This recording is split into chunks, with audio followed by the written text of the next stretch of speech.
हाय बच्चों, कैसे हो। अब हम नया टॉपिक करने वाले हैं, पीएच स्केल। इससे पहले जो है एसिड बेस और सॉल्ट्स को हमने डिस्कस कर लिया, उनकी प्रॉपर्टी डिस्कस कर ली है। एसिड्स की केमिकल प्रॉपर्टी, बेस की केमिकल प्रॉपर्टी, किन के साथ वो रिएक्ट कर सकता है, ठीक है। एक प्रॉपर्टी थी न्यूट्रलाइजेशन लास्ट, जो मैंने स्किप कर दिया है क्योंकि न्यूट्रलाइजेशन ऑलरेडी मैं आपको फर्स्ट चैप्टर के अंदर पढ़ा चुका हूँ, जो कि डबल डिस्प्लेसमेंट के अंदर हमने एक्स्ट्रा में लिया था, ठीक है।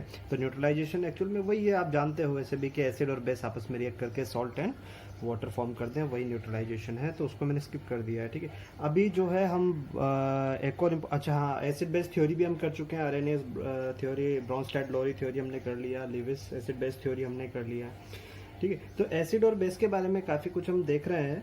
अब और एक नया कंसेप्ट हम लेके आ रहे हैं यहाँ पर कि पीएच स्केल या पीएच वैल्यू के बारे में हम यहाँ बात करने जा रहे हैं। पीएच का मतलब यहाँ पर अगर हम जनरली बात करें तो यहाँ पर एक सॉल्यूशन के अंदर कितना कॉन्सेंट्रेशन हाइड्रोजन आयन का है, यानी कि H प्लस का, ठीक है ना। एसिड क्या करता है, H प्लस आयन ही कंटेंट करता है ना, तो उसका कितना कॉन्सेंट्रेशन है उसका पैरामीटर चेक करने के लिए, या कह सकते हैं हम इसका parameter of H plus ion को ही पीएच स्केल यहाँ पर बोलेंगे। हाँ, बेस के लिए भी एक स्केल होता है जिसको अपन POH स्केल बोलते हैं, ठीक है। POH यानी कि OH मतलब hydroxide, parameter of hydroxide ion in present in solution.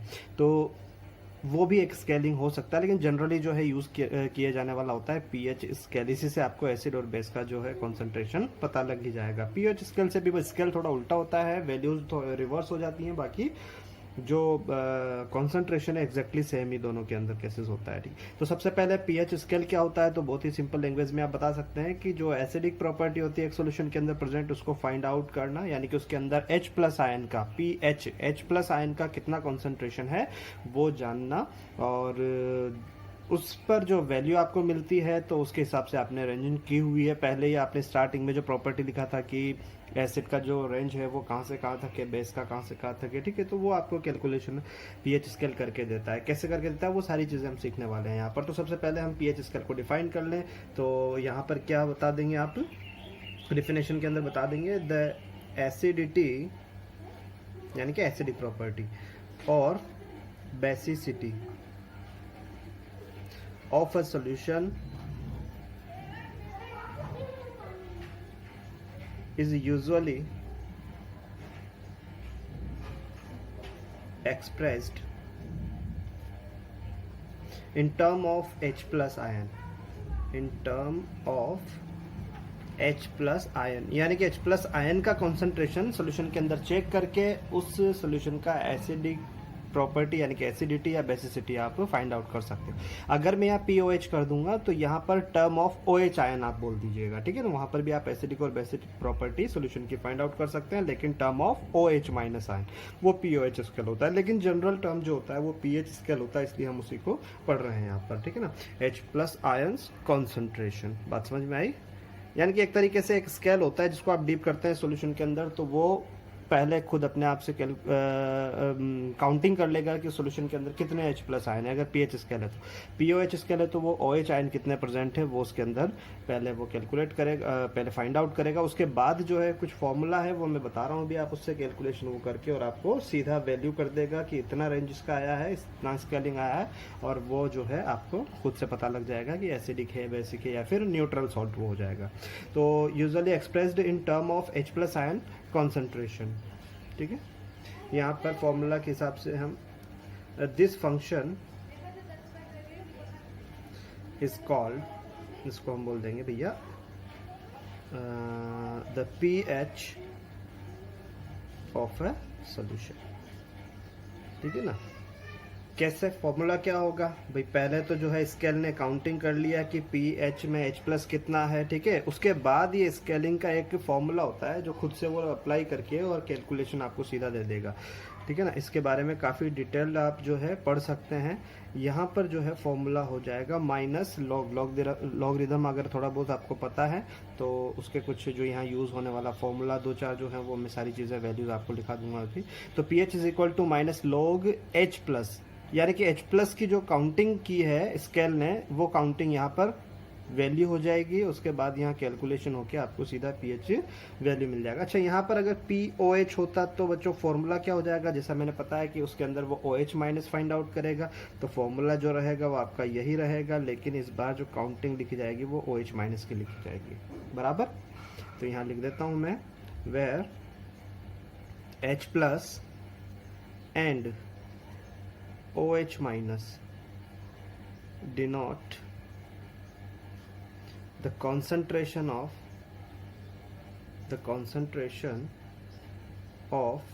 H plus and OH minus ions respectively। ठीक है बच्चों, तो ये तो हो गई जनरल बात पीएच स्केल होता क्या है। अब ये कैलकुलेशन कैसे करता है तो एक एक करके हम ले लेते हैं कि अगर न्यूट्रल हो तो उस टाइम पर उसने कितना काउंटिंग किया होगा, एसिडिक की प्रॉपर्टी में एसिडिक सोल्यूशन में कितना H प्लस काउंट किया होगा, बेसिक में कितना काउंट किया होगा, उसके बाद किस तरीके से उसने स्केलिंग किया होगा। ठीक है, तो एक एक करके मैं यहाँ पर बता दिया। मान लीजिए यहाँ पर फर्स्ट केस हम लेते हैं in neutral solution. Neutral solution में ये किस तरीके से आपको न्यूट्रल का क्या होता है भाई, पीएच वैल्यू क्या होता है, लिखा था आपको 7.0। तो वो 7.0 एक्चुअल में आया कैसे, वो चीज़ यहाँ पर समझना है आपको। देखिए, अगर हम न्यूट्रल सॉल्यूशन के अंदर पीएच स्केल को डीप करते हैं तो वो H प्लस आयन की जो काउंटिंग करेगा वो होगी 1.0 into 10 power minus small. Exactly क्या होगा, जब न्यूट्रल सॉल्यूशन के अंदर आपने पीएच स्केल डीप किया तो कितने, उस स्केल ने कितने H प्लस आयन काउंट किए, 1.0 इंटू 10 पावर माइनस स्मॉल। ऐसा होता है रियली। ठीक है, तो ये जो H प्लस आयन की वैल्यू आई है यहाँ पर न्यूट्रल सॉल्यूशन में, वो वैल्यू आप पुट करेंगे यहाँ पर। हम पीएच स्केल की भी बात कर रहे हैं, यहाँ वैल्यू पुट करके उसको कैलकुलेट कर लेंगे। कैसे, यहाँ पर जो है भैया पीएच इज इक्वल टू क्या होता है अपना, माइनस लॉग H प्लस होता है कि नहीं। अब H प्लस की जगह हम क्या करेंगे, वैल्यू यहाँ पर कर देंगे। कैसे करेंगे, देखिए यहाँ पर pH इज इक्वल टू क्या था आपका भाई, लॉग, यहाँ लॉग बेस 10 लगा देता हूँ मैं। ठीक है ना, ये इसका कोई यहाँ पर देखिए कैलकुलेशन में कोई रोल है नहीं, लेकिन ये चीज़ है आप लॉगरिथम मैथमेटिक्स के अंदर पढ़ोगे, फॉर्मूला में लगा देना था मैं माइनस लॉग। और कितना था भाई, 1.0 इंटू 10 पावर माइनस 7 मोल। ये H प्लस की वैल्यू हमने यहाँ पर कर दी है। अब मैं साइड में थोड़ा 2-3 फॉर्मूला और वैल्यूज में लिखा देता हूँ यहाँ पर जो यूज़ होने वाली है। यहाँ पर क्या होता है जरा देखिए, लॉगरिथम के अंदर 2 फॉर्मूला तो मैं लिखा रहा हूँ आपको, log m into N, M N का मतलब m इंटू एन, मल्टीप्लाई का साइन है यहाँ पर। अगर मान लीजिए लॉग, ये बेस e है, ठीक है ना, बेस 10 कर देता हूँ यहाँ पर, या e कर दें, ये चीज़ जो है बाद में आप सीखोगे। अभी फिलहाल मेन बात करिए, आप m और n की बात कीजिए। 2 अलग अलग वैल्यू हैं, एक m है और एक n है, और वो दोनों मल्टीप्लाई में है तो वो कन्वर्ट हो जाती हैं इस तरीके से, लॉग n, यानी कि वो किस में चला जाता है, प्लस में चला जाता है। इस चीज़ को आप ध्यान रखिएगा। अगर यही चीज़ किस में है, डिवाइड में है, यानी कि m अपॉन n है, तो ये जो बच्चों है वो किस में चला जाएगा, माइनस में चला जाएगा। ठीक है ना, इस तरीके से। तो 2 फॉर्मूला तो ये यूज़ होने वाले हैं। देखो काफ़ी फॉर्मूला है, लॉगरिथम आप मैथमेटिक्स का टॉपिक है, ये पढ़ोगे। ठीक है ना, काफ़ी फॉर्मूला यहाँ पर हैं, लेकिन यहाँ जो यूज़ होने वाले हैं ये 2 फॉर्मूला है, इसलिए मैंने लिखा दिया। और कुछ वैल्यूज़ 1-2 में करके दिखा देता हूँ कि लॉग बेस 10 0 की जो वैल्यू होती है, अगर यहाँ पर 0 है, ठीक है ना, m की या n की वैल्यू 0 है तो उसका टोटल वैल्यू आएगा 1। इसी तरीके से अगर मान लीजिए लॉग बेस 10 1, ये बेस का कोई लेना देना नहीं है कैलकुलेशन में, ठीक है ना, ये लगाया जाता है। तो यहाँ पर जो 1 है उसमें हो जाएगा 0, उल्टा हो जाएगा। इसी तरीके से अब देखिए मेन चीज़ की लॉग बेस 10 अगर हुआ यहाँ पर, यानी कि एक 0 बढ़ा दिया, 1 के साथ 0 लगा दिया, तो जितनी 0 होंगी उतनी ही वैल्यू होगी। यानी कि 10 का भी वैल्यू 1 होता है, 0 का भी 1 होता है और 10 का भी 1। चलो 2-3 और लेते हैं। यहाँ पर मान लीजिए लॉग बेस 10 मैंने 100 लिया है, तो कितनी 0 है बच्चों, 2 0 है, तो वैल्यू कितनी हो जाएगी, 2 हो जाएगी। इसी तरीके से मान लीजिए मैंने लॉग बेस 10,000 ले लिया, तो कितनी वैल्यू हो जाएगी, 3। अब मैं फाइनली लिख देता हूँ कि लॉग बेस 10 मान लीजिए 10 की पावर, जैसे 10 की पावर 3 था इसलिए तो 3 हुआ, 10 की पावर 2 था वैल्यू 2 हुआ, 10 की पावर 1 था वैल्यू, तो 10 की पावर अगर मैं यहाँ बोल दूँ 10 की पावर n, तो वैल्यू क्या हो जाएगी, n हो जाएगी। ठीक है, तो ये थोड़ी सी चीज़ जो है आपको याद रखनी है। देखिए क्या है भाई, यहाँ पर अब फॉर्मूला लगाते हैं हम, pH is equal to, minus को बाहर पटक दीजिए, माइनस का अभी हमें कोई लेना देना नहीं है बाद में, अभी सिर्फ आप इस माइनस को बंद करके और यहाँ पर देखिए लॉग, इसको हम मान लें m और इसको मान लें हम n, तो क्या हो गया log m into N, minus बाहर चलने दीजिएगा, मैं यहाँ पर स्क्वायर ब्रैकेट लगा देता हूँ। log m इंटू एन जो है उसको हम किस में कन्वर्ट कर देंगे, log m प्लस n में हम उसको कन्वर्ट कर देंगे, log m plus log n में कन्वर्ट कर देंगे। कर दीजिए, क्या हो जाएगा, अगर m 1.0 है तो 1.0 प्लस log 10 पावर माइनस 7। चलिए एक एक्सपोनेंट का फॉर्मूला भी है, वो छूट गया, उसको मैं लिख देता हूँ, इधर लिख देता हूँ साइड में। यहाँ पर मान लीजिए कि एक्सपोनेंट में x की पावर मान लीजिए a है, तो ये हो जाता है कन्वर्ट आपका x की पावर माइनस a, तो ये कन्वर्ट हो जाएगा x पावर a। ये भी मैथमेटिकल फॉर्मूला है, ठीक है ना, इसको भी याद रखें आप। ये माइनस का साइन जो है वो नीचे आके प्लस में कन्वर्ट हो जाता है। तो क्या हो जाएगा भाई, आगे बढ़ाएं इसको, माइनस लॉग, यहाँ पर बेस 10 चलने दें, साथ में 1.0 को वैसा ही रहने दें, लेकिन यहाँ पर कन्वर्जन कर सकते हैं। देखिए लॉग को छुपा दीजिए, 10 पावर माइनस 7, यानी कि इस तरीके से x माइनस a है ना, ये तो 1/x से हो गया। इसी तरीके से वो क्या हो जाएगा, लॉग बेस 10 1/10 पावर 7 हो जाएगा, ठीक है ना। देखिए इसको देखिए, x की पावर माइनस a, तो क्या हो गया 1/x की पावर प्लस a। इस तरीके से कर दीजिए। आगे आप जब बढ़ेंगे तो आपको फिर से एक फॉर्मूला नज़र आ रहा है, लगा सकते हैं आप, log बेस 10 1.0 को रहने दीजिए। यहाँ देखिए अब ये log बेस 10 जो है m/n हो गया, यानी कि सेकंड फॉर्मूला यहाँ बन गया, तो ये किस में कन्वर्ट हो जाएगा, माइनस में। यानी कि अब हम जो है log बेस 10 इसको 1 या 1.0 जो भी लिखना चाहें, और ये चला जाएगा आपका 10 पावर 7, ये माइनस में चला जाएगा, ठीक है। वैल्यू कर दीजिए, फाइनली क्या हो जाएगा, माइनस तो बाहर चल ही रहा है। log 1 की वैल्यू क्या थी, 0, प्लस log 1 की वैल्यू 0 माइनस log 7 की वैल्यू, देखो log 10 पावर n है ना, 10 पावर 7 है, तो क्या हो जाएगा टोटल वैल्यू 7। टोटल आपने कैलकुलेशन किया तो कितना आ गया, pH वैल्यू जो आपकी आई है वो आई है 7, और 7 का मतलब क्या होता है, न्यूट्रल, है ना। स्केल पर 7 का मतलब क्या हो जाता है, न्यूट्रल हो जाता है। अब मैं बात कर लूँ यहाँ पर एसिडिक सॉल्यूशन की, तो जब एसिडिक सॉल्यूशन के अंदर अगर आपने pH स्केल डिप किया है, ठीक है ना, अभी पता नहीं है मुझे वैल्यू, मैं सिर्फ यहाँ पर एग्जांपल्स आपको बता रहा हूँ, ठीक है ना। तो अगर मान लीजिए कि एसिडिक वाला केस है, तो यहाँ H प्लस का जो वैल्यू है वहाँ कितना आया था न्यूट्रल में, 1.0 इंटू 10 पावर माइनस 7 आया था। लेकिन यहाँ पर जो है वो कितना एसिडिक है, क्योंकि रेंज आपको पता है कि कहाँ से कहाँ तक होती है, 0.1 से 6.9 तक होती है। तो अब वो डिपेंड करता है कितना एसिडिक है उस हिसाब से। लेकिन आप फिर भी याद रखिए कि H प्लस का जो कॉन्सेंट्रेशन होगा वो क्या होगा, हम बात करें तो ग्रेटर होगा then 1.0 into 10 power minus 7। H plus का जो कॉन्सेंट्रेशन है वो ग्रेटर देन होगा। ग्रेटर का मतलब यहाँ पर उल्टा चलेगा, ग्रेटर का मतलब ऐसा नहीं है -8 -9, उल्टा हो जाएगा, मतलब -6 हुआ, -5 हुआ, है ना। इतना अगर होता है लेस देन, एग्जांपल ले लेते हैं, जैसे मान लीजिए कि pH स्केल जो आपने डिप किया सॉल्यूशन के अंदर, वहाँ पर जो H प्लस का कॉन्सेंट्रेशन फॉर एग्जांपल 10 पावर -5 ले लिया मोल्स में, ठीक है ना। तो कैलकुलेशन हो जाएगी, pH इज इक्वल टू क्या हो जाएगा, थोड़ा डायरेक्टली करता हूँ अब इसको मैं, log कितना था m इंटू है ना, h की वैल्यू रखते हैं अपन, यहाँ डायरेक्ट फॉर्मूला रख रहा हूँ मैं, यहाँ पर कितना हो जाएगा, h plus 1.0 into 10 power -5, m into n कर दीजिए, pH इज इक्वल टू क्या हो जाएगा, माइनस log, अब मैं सीधा चलता हूँ, यहाँ माइनस को बाहर कर दिया हमने, log 1.0 प्लस log 10 पावर -5, फिर एक्सपोनेंट वाला फॉर्मूला माइनस log 1.0 प्लस ये क्या हो जाएगा अपना 1/10 पावर 5 हो जाएगा, ठीक है ना।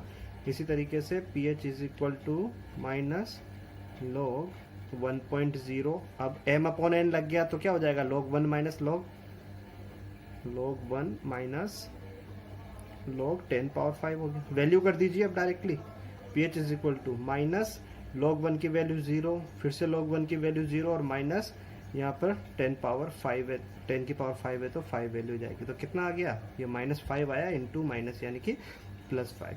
तो pH इज इक्वल टू आ गया आपका 5, और pH इज इक्वल टू 5 का मतलब क्या होता है बच्चों, 7 से कम जहाँ पर हुआ वो क्या हो जाएगा, एसिडिक हो जाएगा। तो कहने का मतलब यहाँ जरूरी नहीं है -5, ये मैंने एक एग्जांपल लिया है। अगर pH स्केल डिप किया, कॉन्सेंट्रेशन क्या होता है 1.0 इंटू 10⁻⁷ से ज़्यादा आता है, तब जो है रेंज क्या दे देगा आपको, वो सीधा उसी तरीके से डायरेक्ट। अब यहाँ पर देखिए, जब इक्वल था 10⁻⁷ के तब वैल्यू क्या आई थी, 7 आई थी। अब कितना है, 10⁻⁵ के इक्वल है H प्लस का कॉन्सेंट्रेशन, तो वैल्यू क्या आ रही है, 5 आ रही है। तो कहने का मतलब जितना यहाँ पर मोल्स में जो माइनस नेगेटिव वैल्यू होता है 10 पावर नेगेटिव, वो उतना ही वैल्यू यहाँ पर करके देता है। यानी कि अब हम डायरेक्ट दे सकते हैं यहाँ पर, है ना, बेसिक वाले केस। मान लीजिए यहाँ पर अगर 10 की पावर -4 है तो वैल्यू क्या आ जाएगी, 4 आ जाएगी। 10 की पावर -2 है तो वैल्यू क्या आ जाएगी, 2 आ जाएगी। तो उस केस में क्या रहेगा, सोल्यूशन एसिडिक रहेगा। ठीक है, तो इस तरीके से हमारा जो लास्ट केस रह जाएगा बेसिक सॉल्यूशन, और बेसिक सॉल्यूशन के अंदर क्या हो जाएगा, समझ सकते हैं आप, उल्टा हो जाएगा। H प्लस का कॉन्सेंट्रेशन जो है वो क्या हो जाए, लेस देन 1.0 इंटू 10⁻⁷, और लेस का मतलब यहाँ पर क्या हो जाएगा, लेस का मतलब ऐसा नहीं है कि 10⁻�6 या -5, उल्टा चलेगा। ठीक है ना, -8 -10 या -14 तक मैक्सिमम हो सकता है, पता है आपको pH वैल्यू जो होती है मैक्सिमम 14 तक होती है। तो क्या हो जाएगा, एग्जाम्पल ले लें कि यहाँ पर, ये एग्जाम्पल ले लीजिए भाई। एग्जाम्पल अपना हो जाएगा कि H प्लस का कॉन्सेंट्रेशन मान लीजिए फॉर एग्जाम्पल डिप करने पर होता है 1.0 इंटू 10⁻11। तो अब मुझे लगता नहीं है कि कैलकुलेशन की ज़रूरत है, सीधा H की वैल्यू मैं रखता हूँ यहाँ पर -log 1.0 इंटू 10⁻11 कैलकुलेट करेंगे तो वही आपने अभी तक देखो एनालिस किया है कि जितना यहाँ पर वैल्यू होता है वही उसका एग्जैक्ट पॉजिटिव में आता है लास्ट में। तो ये कितना आ जाएगा भैया, 11 आ जाएगा, प्लस का 11, और प्लस 11 मतलब 7 से ज़्यादा है, 7 से ज़्यादा होगा तो क्या आ जाएगी, बेसिक।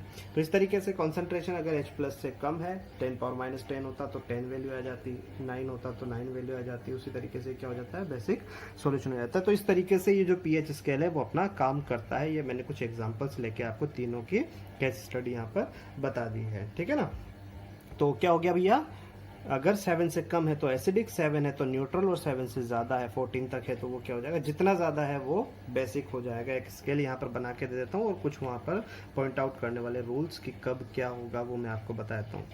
तो ये देखिए आप, जैसे कि इस तरीके से ये स्केल यहाँ पर एग्जैक्टली मिड में अगर हम बात करें तो क्या हो जाएगा, 7.0 यहाँ वैल्यू होती है जिसको हम बोल देते हैं न्यूट्रल। क्या बोल देते हैं, न्यूट्रल।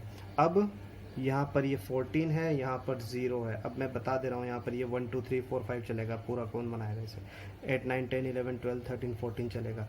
जितना ज़्यादा होगा उतना ज़्यादा बेसिसिटी होगी सॉल्यूशन की, और वैल्यू 7 से जितना कम होगा, इस तरफ अगर वैल्यू जा रही है तो उतना ही ज़्यादा एसिडिटी होगी सॉल्यूशन की। ठीक है, तो ये इस तरीके से एक pH वैल्यू होगा, है ना, 1 2 3 4 यहाँ पर 7 तक, और इस तरीके से कुछ यहाँ पर जो है रूल, किस तरीके से pH स्केल को रीड करेंगे आप, कैसे स्टडी हो जाएगी इसके अंदर कि जो एसिडिक सॉल्यूशन होता है उसकी pH वैल्यू क्या होती है भाई। फर्स्ट, एसिडिक सॉल्यूशन हैव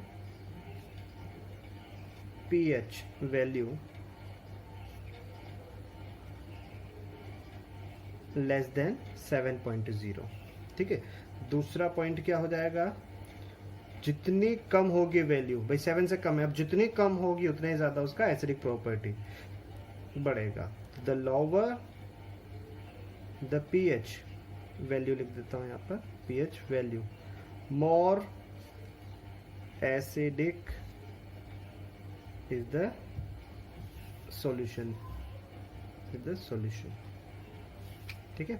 इसी तरीके से बेसिक के बारे में अगर हम बात करें तो क्या हो जाएगा, या पहले एसिडिक से जब pH वैल्यू के साथ चल रहे हैं तो न्यूट्रल को ले लेते हैं, एसिड के बाद 7 आ जाता है ना अपना 7.0, तो न्यूट्रल सॉल्यूशंस,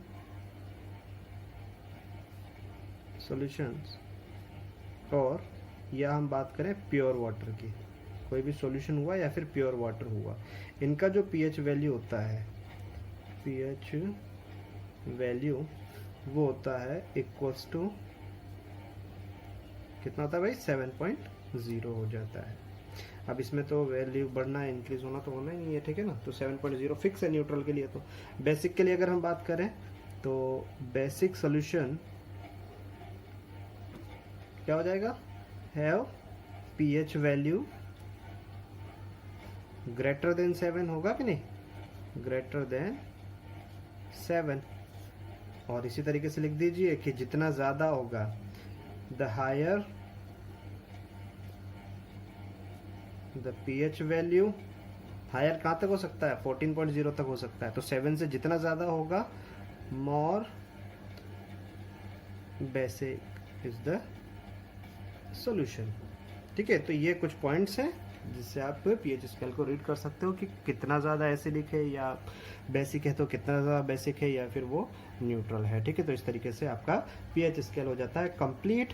अब मैं जो है आपको एक एक करके 2 लिस्ट यहाँ पर बता देता हूँ जिसमें कुछ सब्सटेंसेस होंगे जिनकी पीएच वैल्यू कितनी होती है, बहुत इंपॉर्टेंट होता है, वो आपको याद रखना है। और इसी तरीके से कुछ इंपॉर्टेंट एसिड और उनके यूजेस की तो आप यहाँ पर मैं बता रहा हूँ, आप देख लीजिएगा, नोट कर लीजिएगा।